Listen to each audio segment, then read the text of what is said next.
what you do on a daily basis creates who you are. If you want to figure out how you got to where you are right now, just look at the daily habits that you've had for the last 5 years. That's how you got to where you are right now. Other way of saying that is you are the accumulation of the books you read, the movies you watch, what you do in your free time, the people you spend time with. We're just an accumulation of these little micro things.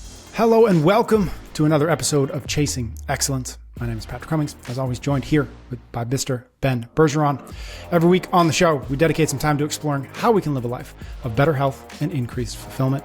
We answer your questions about the 5 factors of health, dive deep on living a life of excellence, and explore the strategies and frameworks to help us chase what truly matters. Thank you, as always, for joining us this here fine week. How are you, Ben? Doing really well. Trying to live the best life.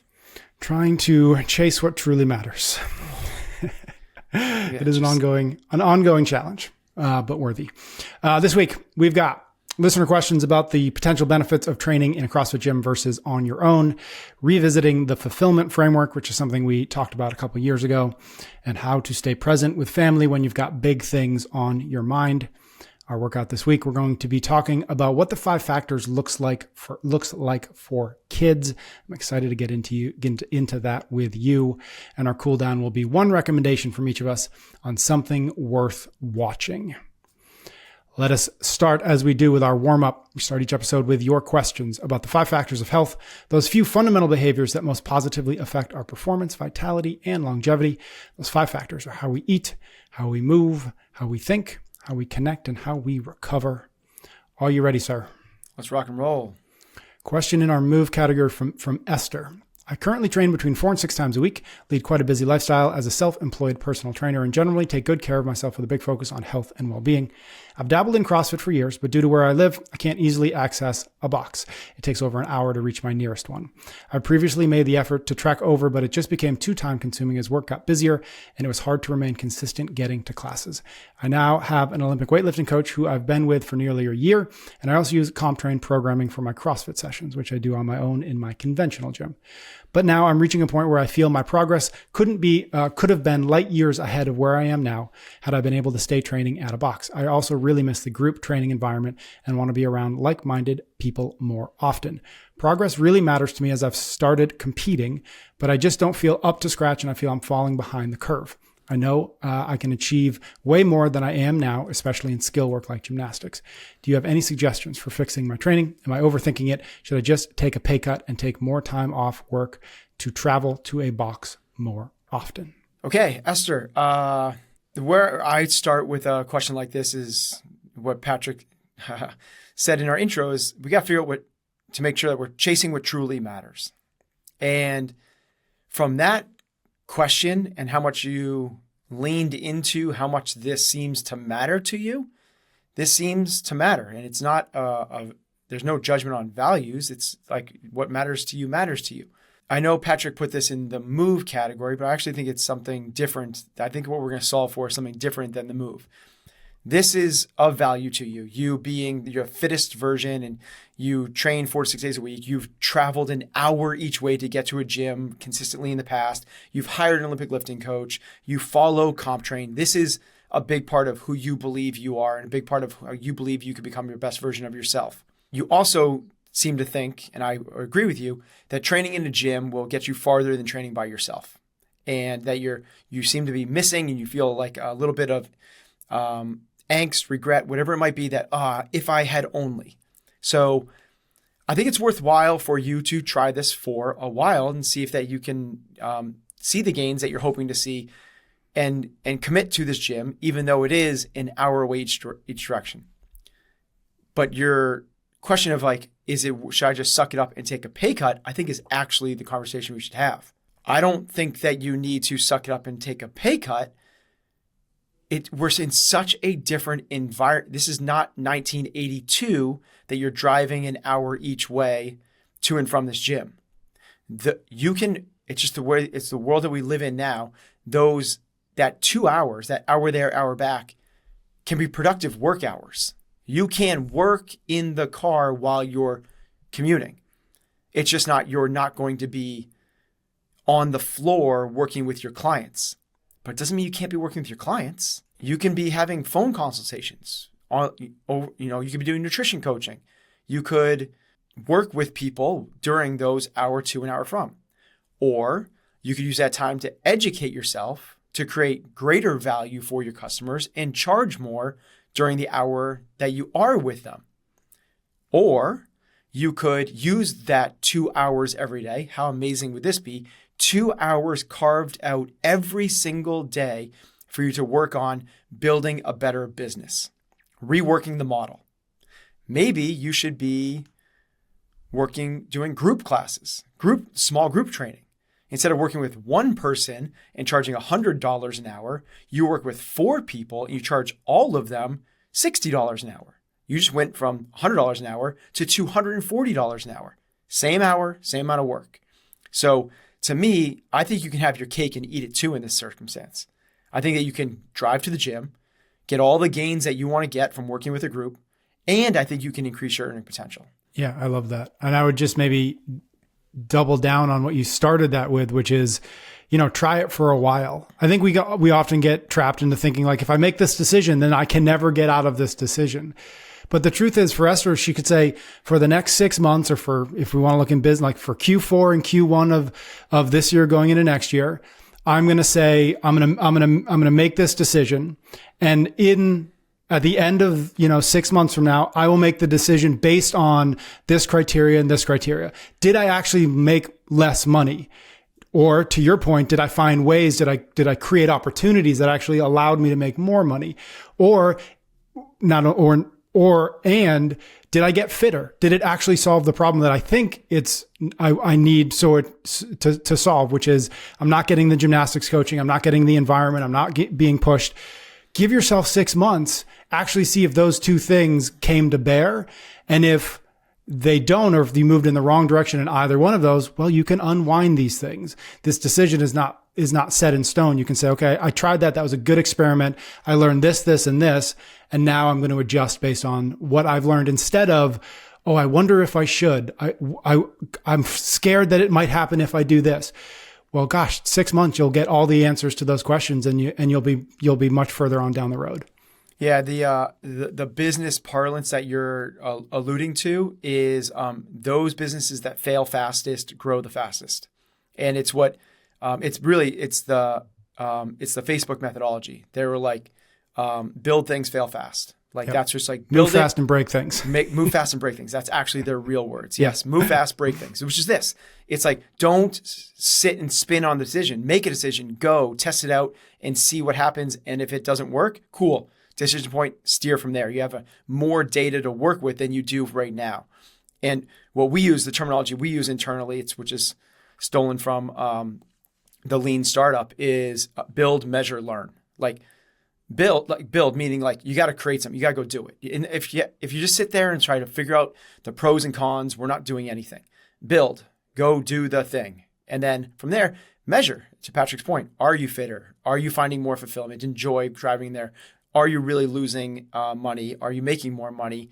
Build, measure, learn. And the other thing that's not said in there is then iterate, change, and do the whole thing again. It's just this constant loop of build, measure, learn, build, measure, learn, build, measure, learn. Yeah. I think something I've been thinking about a lot lately, which is just the power of committing. To your point, it's like we can create all the pros and cons lists. We can debate, we can talk, we can ask questions to people whose opinions we trust. But at the end of the day, until you fully commit, you have no idea because you don't know what's on the other side of that commitment. Yeah, but it's not fully commit, right? Because what you're saying is like, no, if in 3 to 6 months it doesn't work. No, that's what I mean. But commit to the decision for the next 6 months or for the next year. It's making decisions. We just got to make decisions. We're never going to have all the information. We're never going to make this thing perfect. The way you go is not going to be, it's not binary. It's not like, oh, this was the right decision. This was the wrong decision. There's going to be gives and takes no matter what way you go. The best thing to do is just to go. Yeah, love that. Okay.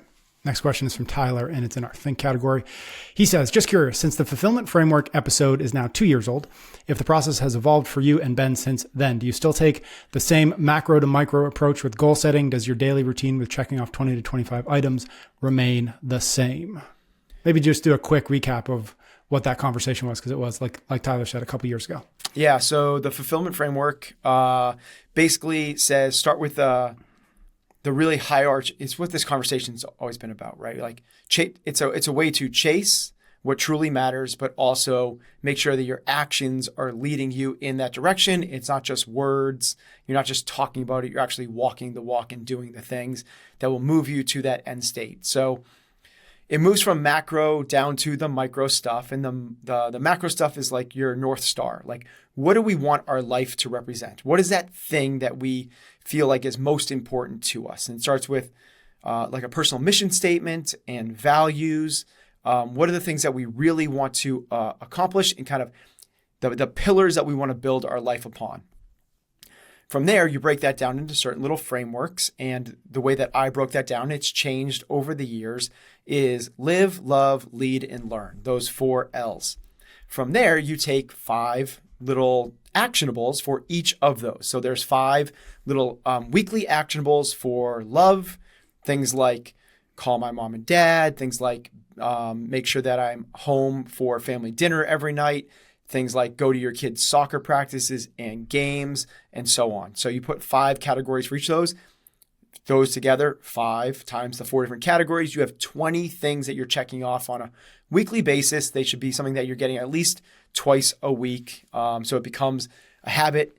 And then you just track that. And if you track that, the idea is what you do on a daily basis creates who you are. If you want to figure out how you got to where you are right now, just look at the daily habits that you've had for the last 5 years. That's how you got to where you are right now. Other way of saying that is you are the accumulation of the books you read, the movies you watch, what you do in your free time, the people you spend time with. We're just an accumulation of these little micro things. So that's the fulfillment framework. The question then is, how has that evolved or changed, or has it evolved and changed over the last couple of years? And the answer is yes. I seem to be on this 2 on, 2 off little thing. So we talked about the fulfillment framework 2 years ago, but as Patrick, this is something I've been doing fairly, I was about to say religiously, consistently, but it's not. But in these phases for the last decade, where we had a short stint where we were like, should we turn this into a business? Right. And we called it Excellence on Purpose, and we did it with Which a focus group, a pilot group, and we brought people together. So it's something that has been at the forefront of what I believe is, very directionally correct for me, knowing that everyone's very different. Some people like the accountability, the discipline, like I do. Other people, it would be a horrific experience. So I seem to go in these couple year phases where I will track religiously. I have these notebooks that I have these spreadsheets that I've been tracking these things for. And I seem to go for about 2 years, and then I take a year or 2 away from them. It becomes a lot more reset, a lot more, is this really the thing? So instead of being in the weeds and really staring at every blade of grass, I'm popping up a little bit. And I also find that this happens kind of like in transitional phases. Coming out, the last time I did this was during COVID and coming out of COVID, where there was a lot of just routine, right? It was like you had a lot of, and then this past year, we've had a lot of change in the business internally, and that's caused me to like not spend the time on the micro, but have a lot bigger picture stuff of like, okay, are we chasing the right? So it's kind of like I'm up higher, but I'm also focused a little bit more on the business stuff than I am the personal stuff on purpose. Like I know where my plate is being tipped, and it's leaning a little bit, not so much so that I feel like I'm going to look back on this with regret or, gosh, I wish I hadn't done that much. I'm still making sure that it's balanced enough. But to get back to the question, yes, it does evolve. Those live, love, lead, learn weren't always that either. Those started off as roles. Those started off as father, son, husband, coach, business owner, neighbor, friend. Like it started as that. I was like, maybe that's the way to do this. And then that evolved into my values, which were, maybe I could put these things in terms of humility, hunger, health, honesty, and maybe I can framework them. And then inside of that, even when I got to the live, love, lead, and learn, the things inside that changed on a weekly basis. So always trying to figure out, like, is this the right things to be tracking? Is this moving me towards my end state? So the answer is yes. It does evolve. It has evolved. It does go through phases, just like us as human beings.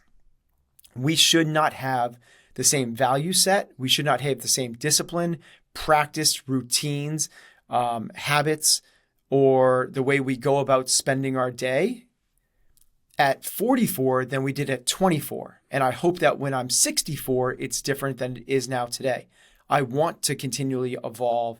I want to continually say, okay, today, based on today, where I am right now, not a leaf in the wind, but for sure, chasing the North Star, but understanding I have more data points today than I did a decade ago. I want to make sure I'm using all those data points to continually steer myself towards what I think is an optimal life. That's what this chasing excellence and this fulfillment framework is all about. And let's continue to evolve it. Let's continue to change it. And we talked about this recently in another podcast. It's not discipline for the sake of discipline. It's discipline that allows you to do the things that you want to do, which is that fulfilled life. I do think that one of the things to really think about is, to your point of things changing. Changing is not a bad thing. The bad thing, or the quote unquote bad thing, would be to stop being intentional, to stop being proactive, to stop thinking about what are my decisions, what are my actions, what are the habits that I'm building, and are they all leading me in the direction that, at best I can do today, is the direction I want to be going. Because you and I know, like, after do it for 2 years, and 2 years later, that direction might shift 2 degrees, 5 degrees. It might shift 30 degrees. You really don't know. The point is not necessarily like, am I getting this right today? Do I have the right 5 actionables today? And until I do, then I don't know if I should start. The value is honestly really saying, as best I can tell, I want to go there. What are 5 things? And then continue to return to those 5 things until those 5 things aren't the right 5 things anymore. And then you shift and you change and you go and you continue. And so I just think it's really worth pointing out, there's no right answer. There's no wrong answer. The better answer is to know where you're going and how to get there. The worst answer is have no real sense of where you're trying to go and hope you get there. And I think the fulfillment framework is at least a hedge against, or maybe natural tendency to say, I kind of want to go in that general direction, and like, I hope this is the way to do it. If a plane takes off from Boston and is trying to get to San Francisco, it's completely fine for that plane to be 5 miles off course. Completely fine. And it's probably going to be at a lot of times. As long as it still knows that I'm trying to get to San Francisco, and by the time it gets to, the coast of California, it better be within 5 miles. But we're so far away from that. That's a 6-hour trip, and you're 25 minutes in. It's completely fine. What we want to do is take all the data and know, like, ooh, the winds are pushing me this way. Ooh, there's a plane coming at me this way. I need to go over this. It'd be ridiculous. Plane's coming this way. Nope, I'm staying the course. You have to adjust to the winds. You have to adjust to the new data. You have to adjust to people around you. There's new things coming in all the time that we need to be able to adjust course. But knowing, to your point, that we're going there. The thing that this prevents against is, a certain definition of hell on earth, which is working your ass off for something that ultimately doesn't matter. That to me is like, I like to work hard, but it has to have meaning.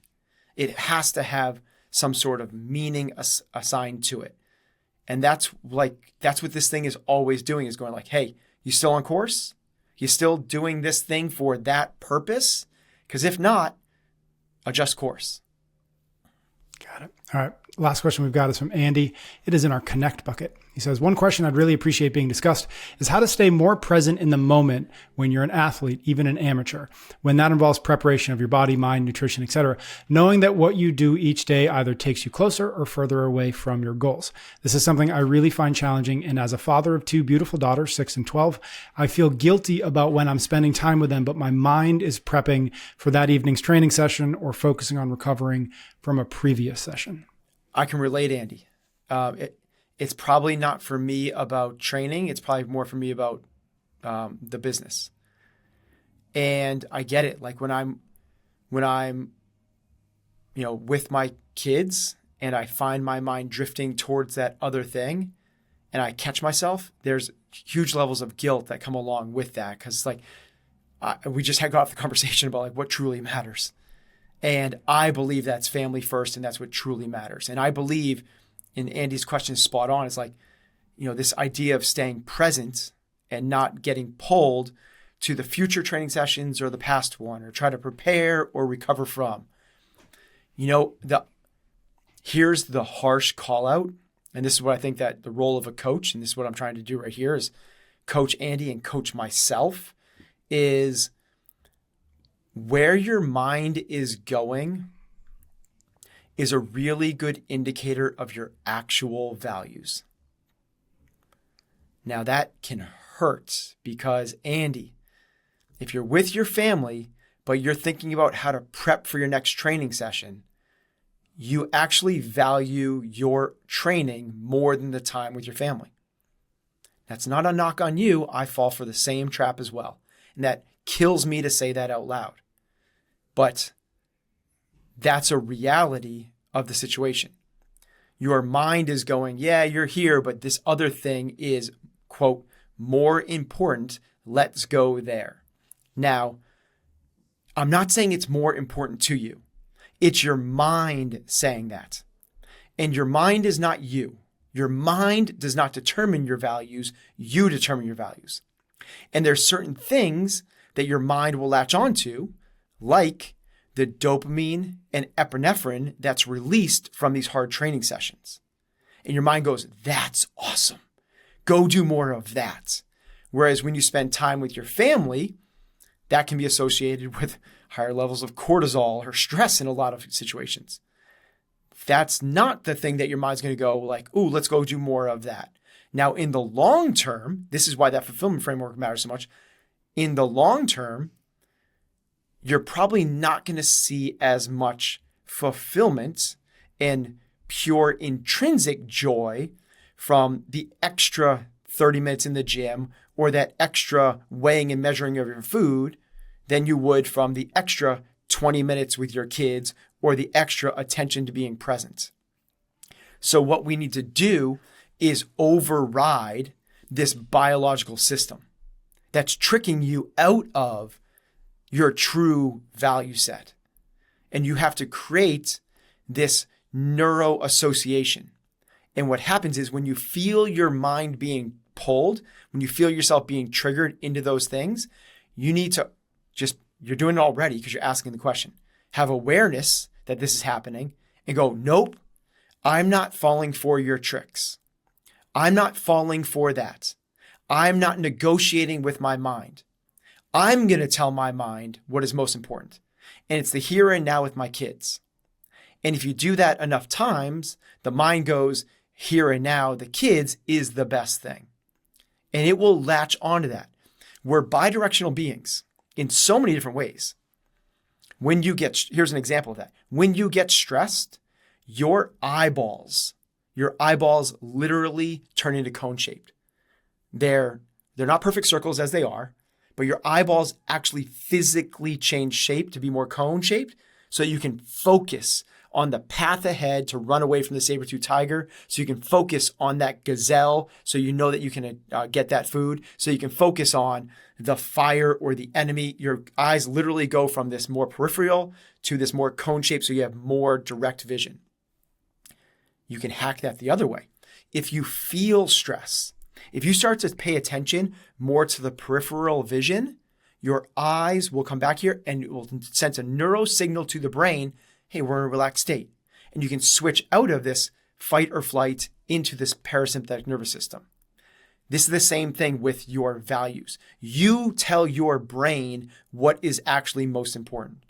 When your brain goes, when you're kicking it with your kids and you're in the backyard and one kid is like fighting with the other kids and you're like, and you go like, I wonder if I should, try for a PR tomorrow in the clean and jerk that we're going to do. Instead go, no, that's not about that. This is about the kids right now because this is the thing I value the most. It creates this habit loop that when you see your kids, you go, your brain goes, this is the value thing. This is the value thing. It's that neuroplasticity. We as human beings have an incredible bias towards acting the way that we think we are supposed to act. We want to follow through with our word. It's why people have a hard time getting out of certain things like political or religious viewpoints because we have such confirmation bias. We find things that line up with the things that we already believe. Well, if you tell yourself that you believe that this time with your kids is the most important time that you could have in your life, you start to act and believe that way. It's a little bit like fake it till you make it. That's a real thing. If you if you tell yourself, I'm the best public speaker that's ever, I love public speaking. Well, guess what's going to happen if you tell yourself that story long enough? I just watched, this actually come up later, but watched this thing with Florida football with Tim Tebow era. And he goes, he wasn't supposed to be born. He was born so prematurely. And his parents kept on telling him, you're a miracle baby. You're going to do amazing things with your life. You are a miracle. You're going to do amazing things. You are going to do amazing things. He goes, you know what happens when you keep hearing that you're going to do amazing things? You start to believe it. That's it. Tell yourself a story that you want to believe. Love that. I'm going to only add one little thing because it's what I think about when I see this question, which is just remembering, and I feel like I say this a lot, but it's important, remembering the value of actually recovering from the thing that is in your mind. In Andy's case, training session, what happened last session, what's happening tomorrow. Recovery is not just a physical thing we do, right? We don't just get in the ice bath. We don't get in the sauna. We don't do active, mobility or whatever. Recovery happens between the ears just as much. And for someone like you and I, and I'm guilty of this as much as you, is thinking about work, thinking about the thing I've got to do tomorrow or the thing I didn't get done today. Remembering that recovery is also removing yourself emotionally and mentally and intellectually from that space so that you can give yourself some time to heal from the stressors of the day, stressors of the work. And only in those moments of healing, in those moments of space and serenity and joy and play, do our minds sort of begin to heal and begin to create new connections, begin to see things that we can't see if we're staring at the problem at work or thinking about that one email that I didn't like that I received. That is useful to the degree that it's useful, but it's not, if it's 100% of the time, useful. We need to be able to remove ourselves so that we can see things with a different perspective, a clearer perspective. And so I would just say, again, to myself, to you, to Andy, we need that as much as we need to think about tomorrow's training session. We need that as much as we need to think about strategy for tomorrow and the meeting I have the day after that and whatever, and Q4, et cetera, et cetera. It's just as valuable as work. Recovery is just as valuable as work. Rest is just as valuable as work. And we need to remind ourselves of that because for people like us, we forget. Yeah. Another principle associated with this topic, this question, is intentional detachment. So this is what happens. It's a real challenge for people that don't own their attention, words that you've used a lot, that have a hard time owning their attention, and or they're introducing something new and exciting into their life. And exciting could be, another word for exciting could be stress. So it's, you have this new job. You have this new project. You have this new workout routine. You have this, whatever it might be. And what happens is your brain gets latched onto that thing and it ends up running in the background when you're actually doing other things. And you have a hard time intentionally detaching from that thing, even when you should be intentionally focused on something else. And I think this is one of the hacks to a successful life, is the ability to go and be fully engaged and present in the thing that it's the same, like be where your feet are. If your feet are with your kids, but you're thinking about work or that toxic fight that you had, or you're thinking about the job, or you're thinking about anything other than the kids, we're not going to be able to bring our best self to that. And what you're leaning into is if you have that buffer in between those, because if you just go from one to the next, and don't allow yourself the space to work through these things in the stillness, in the silence, in the space, then this is going to be the necessity. As I flip from thing to thing without the buffer in between, like you were going 100 miles an hour, the train just doesn't stop, but you're at the next station and the train is still busting through the station. Instead of allowing yourself this little bit of like, okay, we're coming into the station. I need this, like, we're going to slow it down. We're going to slow it down. We're going to slow it down in a transitional phase to, okay, now we're at the next station. And then we're going to speed it up, speed it up, speed it up. And this is why people have, you hear a lot of successful people have these transitional exercises. And I've done this a few times where on the way home from work, I'll have all these thoughts in my head, and sometimes I'll stop and we have this really nice little path and I'll go for a little walk on the path to make sure that I'm flushing. Well, like I need an extra 15 minutes here. I need extra 15 minutes, or like sometimes I'll be on a call on the drive home and I'm like, this call's not ready to end. So instead of me like walking into the house with my phone on, this happened last week. I literally drove around my neighborhood for 45 minutes doing loops around my neighborhood. And it's like, I want to stay fully present in this thing. I don't want to have two Bens in one environment. I want one Ben able to bring the best Ben to the people around him. It's one of those, like we talked about a lot. It's like the multitasking thing is just such a farce. Yeah.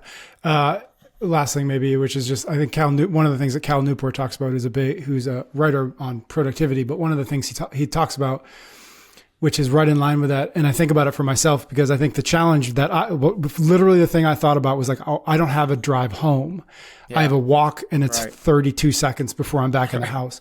And what popped in my head is one of the things that Cal Newport says, which is like, even if you work at home, build in the habit of what he calls a shutdown routine. Mm-hmm. And part of that shutdown routine is maybe you walk around the house 2 times and that is your commute home. And that is the space you give yourself. And I love that. The number of times I go in there, and I'm only going in there, not because I finished anything in here, but because it's time for me to go in there and I just bring whatever, and I'm just not there for 30 minutes. I'm not there for 15, 20 minutes. And so I love that. Just that reminder of be in one place at once. And if you need that transitional period to go from, work to family, give yourself that space and that time to decompress and to transition from one way of thinking, one mode of attention to the other. Yeah, just to give a really concrete, actionable tool for Andy that will give him exactly that shutdown routine that we do with a lot of our athletes is why they have a training journal. It's not to write down 5 sets of 3 at 185. It's to go, hey, didn't really have it today. Today was really sluggish. I think that maybe next time I should X, Y, and Z. My nutrition is this. And I think that next time maybe I'll do this. And all of a sudden, you've got it. You've done all those things that are like just kind of like carrying over and lingering into the other aspects of your life. You're creating the space. Instead of it dripping into the next 8 hours, you're spending 8 minutes to actually just empty it. Right. Okay. We're going to move on from that. We're going to have a conversation in our workout this week about how to bring or how to think about the 5 factors of health specifically for kids. But first, a quick word of thanks to one of our sponsors this week. Go to oneskin.co and use the code excellence15 to get yourself 15% off your first order of their skincare supplements. We talk often here on the show about health and wellness, but have you considered the importance of your skin health in your overall routine? Our skin isn't just the outermost layer of our body. It's actually the body's largest organ. You're focusing on your fitness, you're eating well, you're taking care of your mental health, but are you giving your skin the same attention? Well, you can with OneSkin. OneSkin has become part of my morning routine ever since they came on our radar a few months ago. It's a simple, effective way to take care of my skin, and I recommend you do the same. OneSkin's products are all powered by their revolutionary OS01 peptide. This peptide is scientifically proven to target senescent cells, which are a central source of skin aging. Their scientists have shown that it can actually reduce the biological age of skin by several years.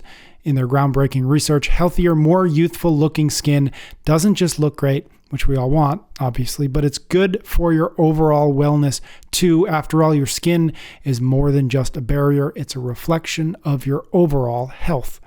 So my friends, why not make skin health a part of your wellness journey with a science-led approach? Head to oneskin.co and explore how their product can become your skin's new best buddy. For a limited time, you can get 15% off OneSkin with our code. Just use excellence15 at checkout. OneSkin.co. Use the code excellence15 for 15% off. Take care of your skin, take care of your health, and age healthily with OneSkin. Life Force.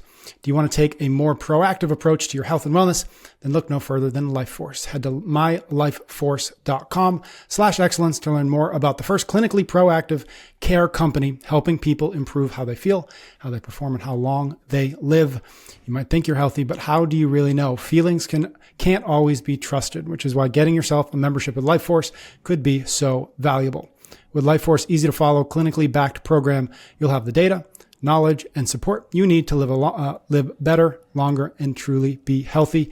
Your membership will bring together the data to understand your body, the medical experts to interpret it, and the tools to look, feel, and function at your best. Starting with an at-home blood draw to test 40 plus biomarkers, they create personalized, proactive health plans that include the exact recommendations tailored to each member's individual biology and goals, all facilitated by a convenient digital experience. Their programs are designed to improve performance and quality of life. So head to mylifeforce.com/excellence to learn more and to get yourself 40% off your membership with the code excellence40, the number 40. Again, mylifeforce, LIFEFORCE.com/excellence. Use the code excellence40. I've done Life Force. Yeah. Yeah, my favorite part about it, I mean, it's a silly thing, but they actually just come to your house. It was just like a wonderful thing. Blood draw is not like you pricking your finger.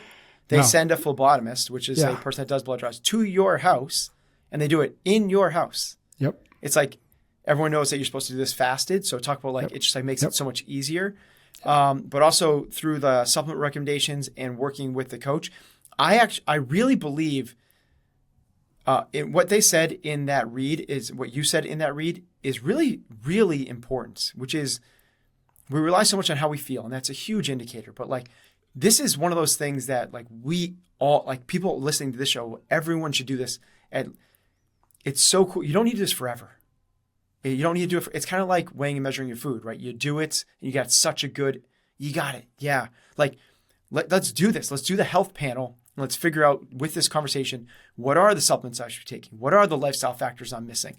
And it's, this is third or fourth functional medicine practice I've done, and everyone gives you a little bit something different. And they're so valuable.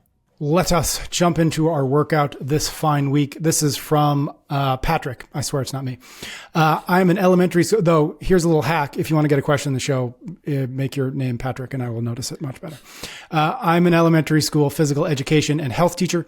My school has no health program and I am in my first year, and they are letting me come up with an entire health curriculum for grades 4 through 6. So ages 9 to 11. I want to organize the curriculum into 5 units, each unit being one of the 5 factors of health. I have heard you talk about the essential principles for each factor, but they tend to be geared for adults. Would you be able to go over some essential principles for each factor that an elementary student should be thinking about? This is right up your alley. You've got your kids are 9 and 11, right? So this is like right up. Yep. Cool. Yep. So that's why I was excited about this. So our kids are 9 and 11, exactly this. And Heather runs our kids program and runs it very much in line with the 5 factors. Every single day, the last 5 to 10 minutes of class is geared towards teaching them more about the 5 factors of health, which, as you mentioned at the beginning of the show, is how you eat, sleep, train, think, and connect. Okay. How do we do this / how would I roll this out in a full curriculum, which I absolutely love. This is like, when I hear this, if I feel like we're having the impact with this show that I want, this is the whole thing. The way to make systemic change is by getting a bunch of revolutionaries in the same room together. That's how you do it. It's like, that's the only way to do it, is get a bunch of individuals together. And that's what we're doing on this. Now, this is our best platform that we can do this, but let's share our ideas of how we can make this real change. They go and make it with their small little communities. And over time, things like this tend to, like, now we got a school following the 5 factors. Things compound. They take a while, but they compound. For 9 to 11-year-olds, 4th and 5th graders, essentially, somewhere in there. So let's go through each category. We'll do it fairly quickly, and we can pause or we can expound on any one of these. For the EAT one, the principle, the grounding foundational principle is, if a man made it, don't eat it. If earth made it, eat it. Is it man-made or earth-made? And from there, where I would go with it is, I would make the whole program, I would have it all be show and tell and act. Like, it's just like, we're not reading books. We're essentially just showing them and then doing the thing. So what I mean by that is, I would, Heather just did this and with the kids class. Bring in a thing of man-made peanut butter and bring in a thing of natural peanut butter. One was made by man, and you kind of go like, hey, look at this, look at the ingredient, and show them not hypothetical, show them the actual jar of peanut butter and go, see how on the ingredients here, there's soybean oil, maltodextrin, sugar, and there's a 4th ingredient as well, besides peanuts, and salt. And then see on this other one, how it's just peanuts and salt. Well, peanuts and salt are Mother Earth made those. That's awesome. Let's go get, and these little differences. These are the differences. This is what we want to look for, is like these little things. And then I would do a field trip to an organic, sustainable farm and go, hey, see how all of this is being produced. This is all food, as opposed to, the snacks that most of us are having, which are like the goldfish or the Ritz crackers or candy, and show them how, like, this is, nowhere does this actually exist in nature. Someone in a lab coat is making this. That's why I would focus the whole thing, not about insulin sensitivity, not about fats, carbohydrates, but literally, like, give them the tools to make decisions, show them the differences. And then I would actually have them, like, show, tell, act. I would have a day where they're making snacks, where they're making a lunch, where they're making a dinner, just so they can contrast that a little bit to, like, what they see at home potentially, or what their norm is. But whether they make the changes or not, and they're probably not, because kids don't have much control over their nutrition, you're at least giving them another viewpoint into what this could look like. So when they do become older and they have a reference point. They might have even forgotten all this stuff, but then they go, like, something triggers it when they're 22 and they go, wait a minute, that coach that I had, that teacher that I had, I remember him talking about these things. And just set them up for success in a real world environment. Nothing about omega-3 versus omega-6. Nothing about highly processed seed oils, just the real world stuff. Similar to the peanut butter one, Heather recently brought in a thing of ketchup. This is like, kids being aware of this is huge. She brought a thing of ketchup and she just showed them. She's like, see on the back how it says added sugar? Well, see that number of added sugars and how many servings there are in one of these containers? Well, if you times the number of added grams of sugar, 3 times the servings, 50, there's 150 grams of sugar in this container. Let's fill that container up with 150 grams of sugar. Empty container. And you pour the sugar in and it goes past a third. And you go, this is what's in this container. There is this much and just have sugar in this. And kids go like, oh my God, like that's crazy. Now you don't have to go, and sugar causes hyperinsulinemia. You don't have to do that.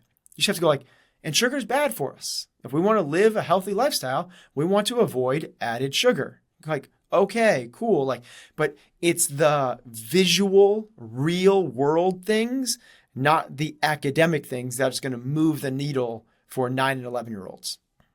Okay, first category is eat. Let's move on to the second one, which is sleep.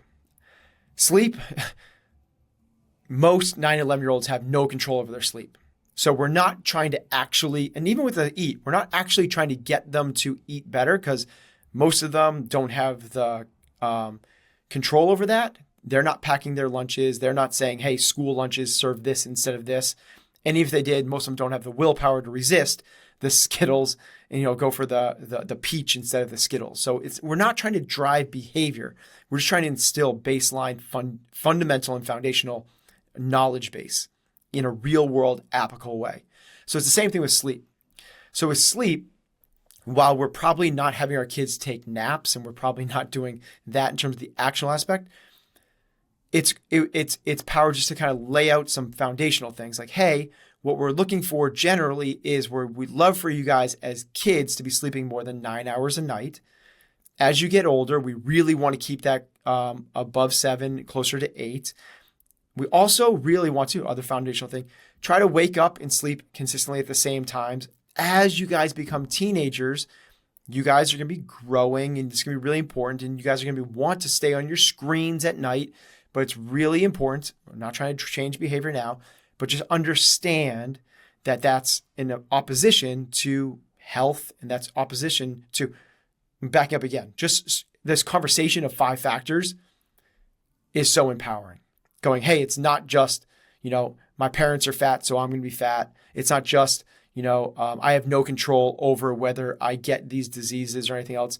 I can control my health. That's the first fundamental belief and understanding. And then when we get to the other aspects of sleep, it's really the behavioral part, which is controlling your environment.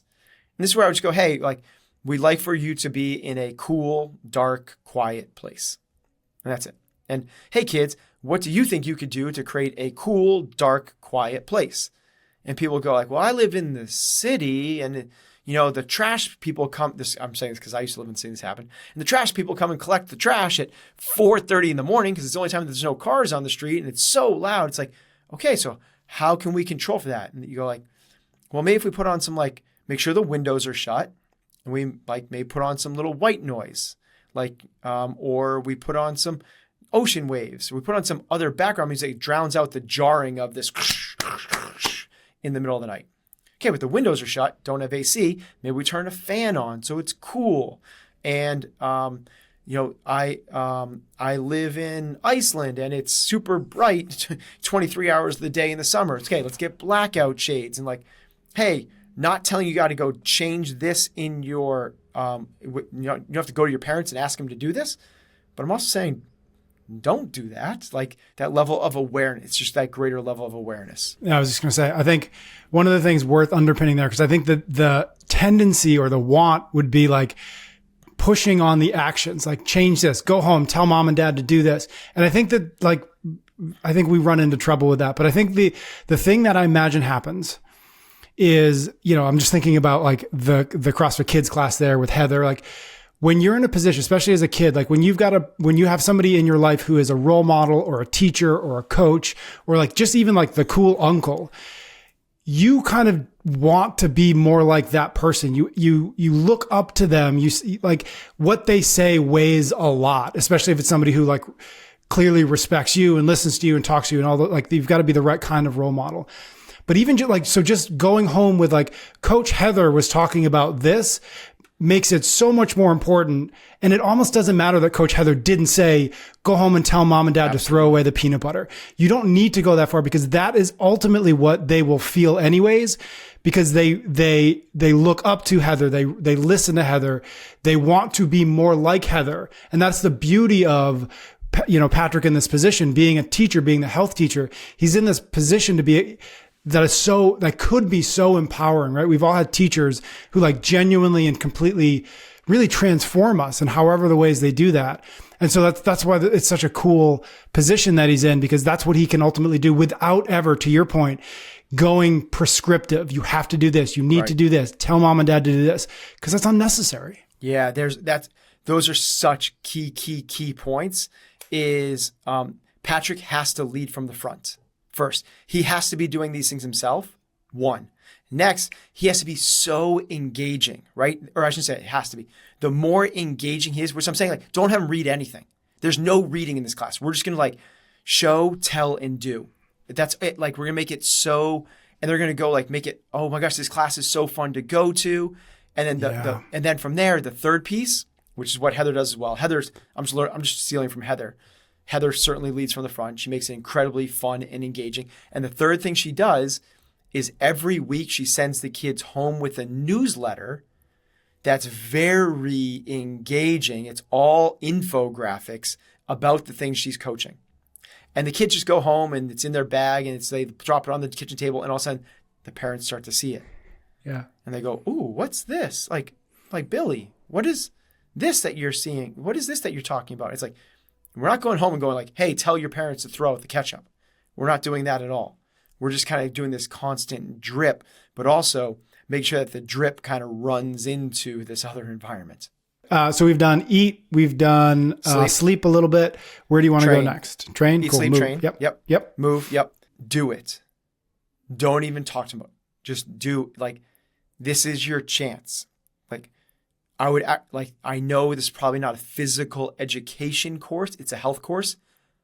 I don't care. Like, if your school is giving you full reins of the curriculum, you're moving.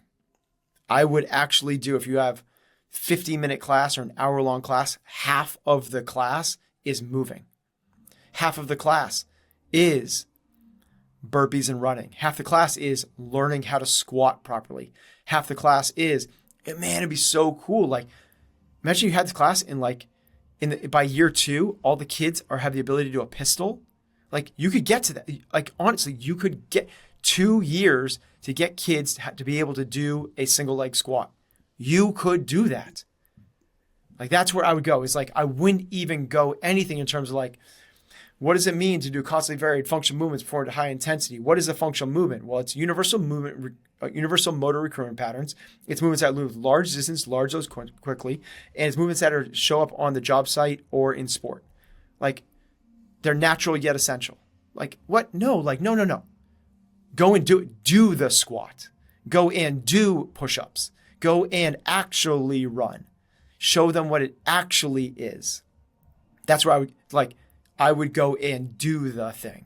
You just posted something recently on Instagram. I don't know where you found it, but it was like this is what gym class or health education looked like. I don't know. I think it was the 60s or 70s or something. I completely forgot about it until we just started chatting. But what was that? That was during John F. Kennedy's presidency. They took 4,000 schools and piloted this program for a few years in high schools. And it was essentially like putting all of the kids through boot camp. And it's incredible. They're doing legless pegboards. Groups of 5 of them at a time are all climbing pegboards legless. This is like this is not lacrosse or wrestling practice. This is gym class. They're doing pegboards, they're doing pull-ups, they're doing bar dips, they're running, they're jumping over hurdles. Like, This is what I mean. It's like I would actually go and do these things with these classes. Now, with the young kids, just to maybe give Patrick a little bit more, I would do it as the way we do it in our CrossFit Kids class, teach really foundational movement patterns. How do we press? How do we squat? And how do we pull? Like that's, and you're going to do it with like almost no resistance. It's just about the movement pattern. And then after that, it's burpees and running. It's Heather also works with a couple. She's like, if we could get them to squat really well, jump rope, and do good push-ups, like we're probably on a good path. And then every workout of the day, or whatever you want to call it, we always involve running. There's always a running component every single day. There's never a loaded implement at all. It's always just body weight, and it always ends with dodgeball. Like that's just like the way she always structures it.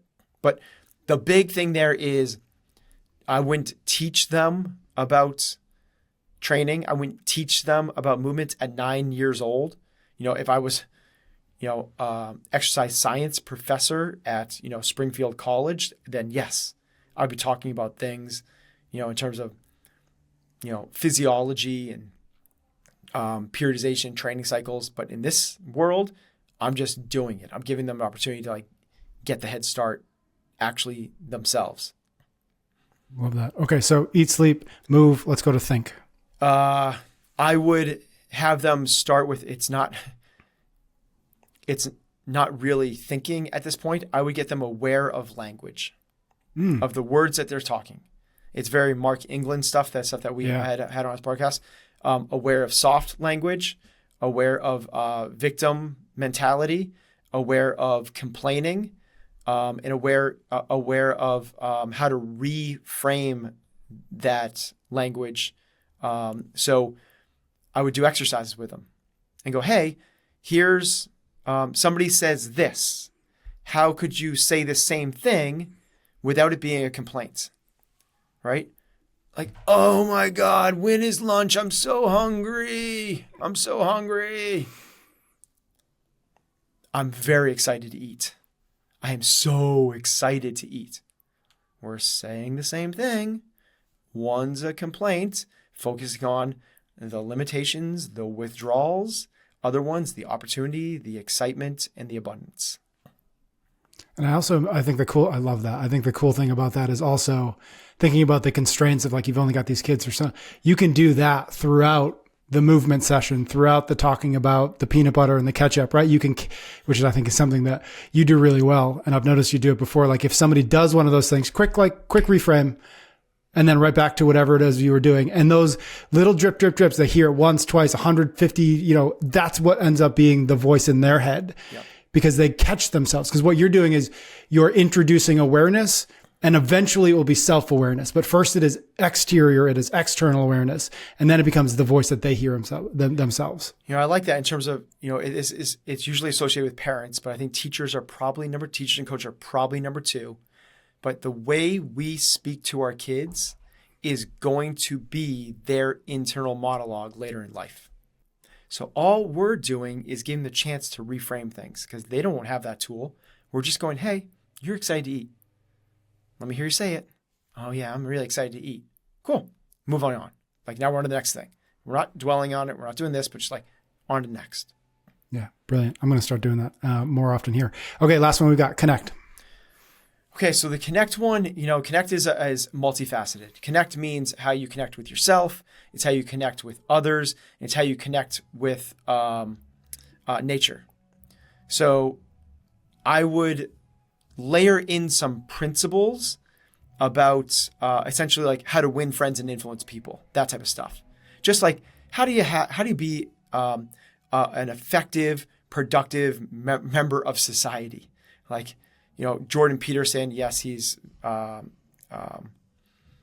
controversial, but he has a lot of really cool stuff in terms of kids and getting them to be productive members of society and the benefits that happen. And a lot of that just happens to do with like getting people to like you. If people like you, which is real, how to win friends and influence people. If people like you, they get excited when you're around. if people are excited when you're around, the way they speak to you is so different than otherwise. The way people speak to you will frame the universe that you live in. Like, this is so big. So I would kind of like lay out these like little principles in terms of the way we want to interact with people. The second, probably even bigger part of this is I would get people to understand like goals and goal setting. Because this is the connection to yourself. He's like, what do you guys want? Like, and they're going to go, I want to be a famous YouTuber. You know, they're going to go like, I want to, be a gamer. I want to like, okay, I'm not going to change that. What are the ways that you guys would get there? Like, let's work backwards. This is what we did with the fulfillment framework. How do we work backwards from that? Because you can wish, want, and hope in one hand and crap in the other, and you actually have something with the crap. So let's not just like wish, want, and hope. Let's actually create a framework to help you get what you want out of life. And then create an accountability system of some sort to actually go like, hey guys, maybe we're checking boxes. Maybe we're doing something at the beginning of every day that gets them close to that. I want to be a famous YouTuber. Okay, so how do we do that? Well, I need to get a camera. Okay, we don't have cameras. Okay, so I need to do this. Okay, I need to do that. I need to create this. I need to create, and you go like, maybe the first 5 minutes of your class is just working towards those goals. And they go like, oh my gosh, this teacher is actually helping me get what I want. Like, we're actually moving towards this thing. And I see that the daily discipline moves the needle.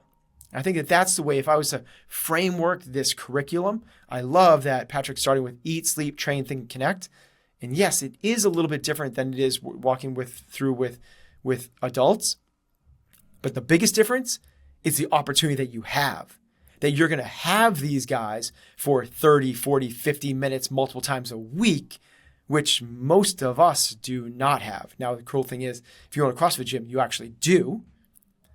But most of us are leaning so far into the train that we're blocking out the other things. You know, so far into the move category that we're blocking out the other things. I do believe that the move is the igniter. I do believe it is the foundation of all the others. I do believe it has a great carryover to any other one. But even us, we are at fault for leaning too far into that one. Brilliant. That was really fun, Patrick. I hope that was helpful to you. Ben, I would love to continue this conversation as we go, because I think there's lots more to unpack. Maybe we even have Heather on to join us. She hasn't been on for a little bit, so she can kind of maybe walk us through some of the more nitty gritties. All right, we're going to jump into a cool down in just a moment. But first, a quick word of thanks to one of our sponsors, a new sponsor, Relief Band.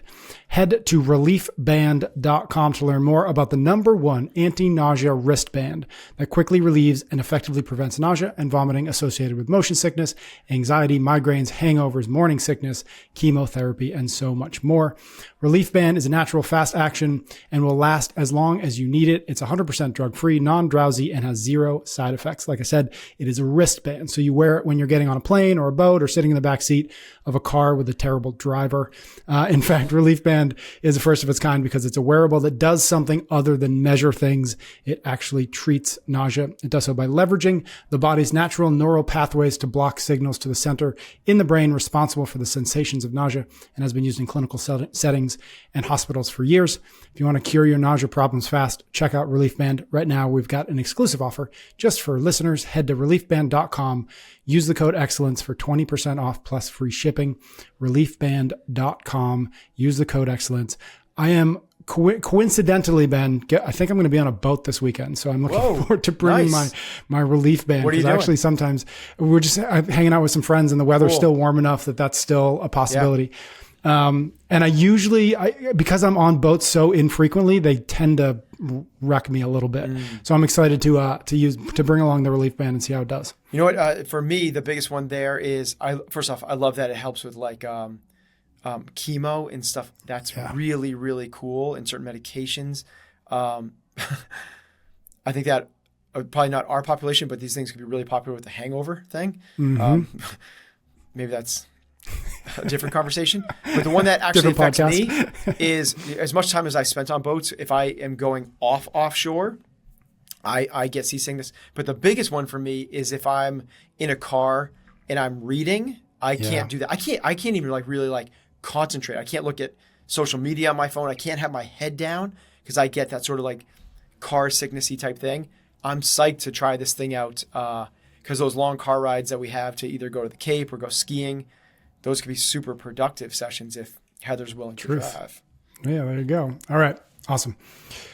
Let's jump right into a cool down. We'll maybe do this quick because this episode is running a bit long because we chattered too much. But we've got a recommendation. We're going to each give one thing to watch on Netflix or some other streaming service. So I'll let you go first. Okay.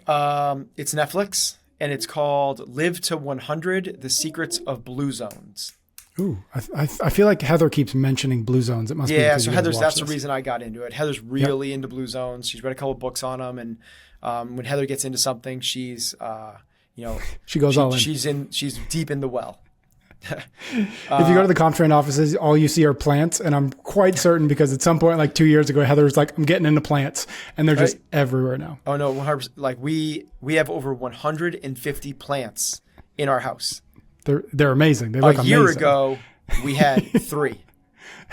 We went from 3 to 150 almost overnight. Okay, so Live to 100 years. Okay. Is that what it's called? Yeah, it's called. Okay. I believe it's called Live to. It's you're gonna get close enough, right? It's Live to 100: Secrets of Blue Zones. If you type in Blue Zones, I'm sure it'll pop right up. Okay, so it's the over. Don't take anything as law. Because it's not. What the guy's doing is going to the different areas and going, hey, this is what these guys do. This is things I've found that they do. And none of those things by themselves are the things that are going to help you live to 100. But it's the overarching and the cross-sectional things between them. Like, he's like, the Okinawans eat tons of sweet potatoes. Well, if you eat tons of sweet potatoes, you're not going to live to 100. But you go to like, okay, when you go across all of, when we go to Sardinia, when you go to these places, like, what they're not doing is eating processed foods, right? It's not necessarily that they're gardening necessarily. It's that they're outside, active, through full range of motion, squat. It's like you got to take like everything away from the specific and go, okay, what is this thing in the bigger bucket? Like, what is the bigger bucket here? And what you'll find is it's eat, sleep, train, think, connect, shockingly enough. But what is the thing that they're doing specifically? They're doing, and it's done in an entertaining way, and there's cute characters in each one, so it's education. It's entertaining. I love it. Awesome. I have seen that, but I've not yet watched it yet, but I will put it on our list. Okay, my recommendation. I stumbled upon a documentary. It came out last year. It came out in 2022. I stumbled on it because I was just on Instagram, and I came across his name is Jason Wilson. His Instagram handle, which I recommend, is Mr. Jason O. Wilson. And he runs something called The Cave of Adullam, which is also the name of the documentary. And this documentary, I could only find it on ESPN+. I don't know if you can get it on iTunes or buy it anywhere else, but you can get it for free if you've got access to ESPN.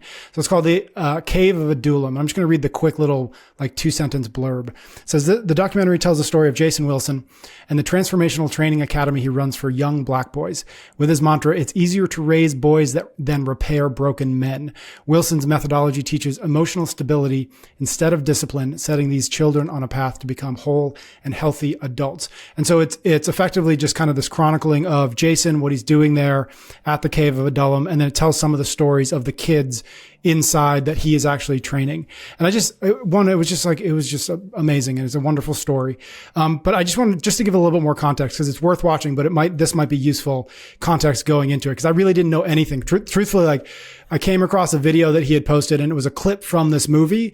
And I'd spent 30 minutes trying to figure out where I could watch it. So I didn't have any real context to it other than this one little clip, and it was totally worth it. So I'm just going to give a little sense of, from their website, from the Cave of Adullam website, because it does give a little bit more of a sense of what it's about, which is the Cave of Adullam is a transformational training academy based in Detroit, Michigan, where boys who are emotionally distressed, mentally discontented, and spiritually in debt gather here to be trained and transformed into comprehensive men of the Most High.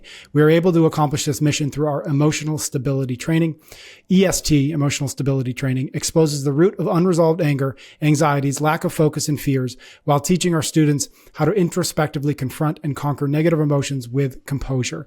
EST's focus is to wean the soul, i.e. the emotional seat of man, so that the spirit of a man can move freely and rule the responses of the soul. Instead of a belt ranking system, so they do martial arts. So instead of a belt ranking system, we evaluate each student by the way they live their lives in school, at home, and in their communities. We place a strong emphasis on biblical brotherhood, where each recruit is more concerned about sharpening each other instead of surpassing each other. And so, again, if that sounds interesting to you, it's called The Cave of Adullam. Oh my God. I'm like, I want to end this episode so I can put them now. Like that's, I often do this. I often will watch or see something and send it to you. And this was the overriding thought. I was like, oh, Ben would like this. So there you go.